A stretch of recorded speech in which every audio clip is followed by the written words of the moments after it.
10वीची परीक्षा सुरू होत असून नवी मुंबईतील 12 कचरा वेचक महिला 10वीची परीक्षा देणार आहेत। लहानपणी आर्थिक, मानसिक आणि इतर काही कारणांमुळे आपलं शिक्षण पूर्ण करू न शकलेल्या 12 कचरा वेचक महिलांचा हा प्रवास आता थांबायचा नाही हा चित्रपट पाहून सुरू झाला होता। पाऊस, आजारपण, प्रवास, घरातील अडचणी या सर्वांवर मात करत या महिलांनी आपला शिक्षण प्रवास प्रभात ट्रस्टच्या माध्यमातून वर्षभर सुरू केला। जीवनात कधी थांबणं सोपं असतं, पण पुन्हा उभं राहून शिक्षण सुरू करणं ही खऱ्या धैर्याची आणि आत्मविश्वासाची ओळख आहे, जी या सर्व कचरा वेचक महिलांनी दाखवली आहे। यावेळी 10वीच्या परीक्षेला जाण्याआधी सर्व महिलांची पूर्वतयारीची लगबग पाहण्यासारखी होती।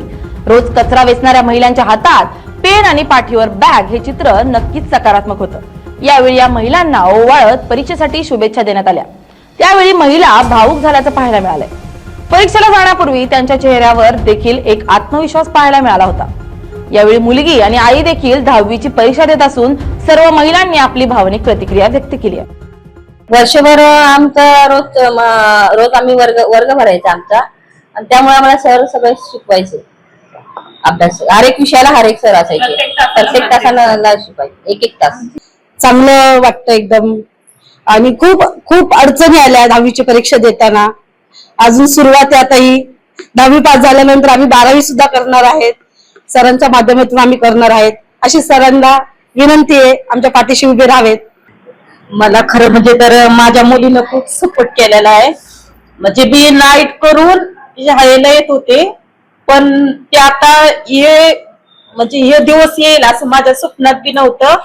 आणि तिने सपोर्ट केला, परत प्रत्येक शिक्षकाने बी सपोर्ट केला, त्याच्यामुळे हा दिवस पाहायला मिळालेला आहे। आणि माझ्या वयाप्रमाणे तर मला वाटलं की मी शिकू शकत नाही कधी, पण जेव्हा मी वर्गात गेले, वर्गात मॅडम, सर ह्यांनी आम्हाला एवढं व्यवस्थित शिकवलं, एवढं छान शिकवलं की आता विचारायची सोयच नाही। तर आता आम्हाला तर थांबायचंच नाहीये। शिकवण्याबरोबरच परीक्षेसाठी आवश्यक तांत्रिक बाबी पूर्ण करताना अनेक अडचणी आल्या, मात्र जिद्द ढळली नाही। परीक्षा देण्याचा त्यांचा हा निर्णयच यशाची पहिली पायरी असून या सर्व महिलांना परीक्षेसाठी शुभेच्छा देण्यात आल्या। यावेळी विद्यार्थिनींना शुभेच्छा देण्यासाठी आता थांबायचं नाही हा चित्रपट त्यांच्या जीवनावर आधारित आहे, ते उदय कुमार शिरूरकर यांनी स्वतः उपस्थित राहत महिलांना शुभेच्छा देत त्यांना प्रेरणा दिली आहे। वंचित घटकांना शिक्षणाच्या प्रवाहात आणण्याचं हे कार्य नक्कीच उल्लेखनीय असून या सर्व महिलांची मेहनत यशात परिवर्तित होईल याची नक्कीच खात्री आहे, कारण त्या थांबल्या होत्या, हरल्या नव्हत्या। सिद्धेश मात्रे, LS मराठी, नवी मुंबई।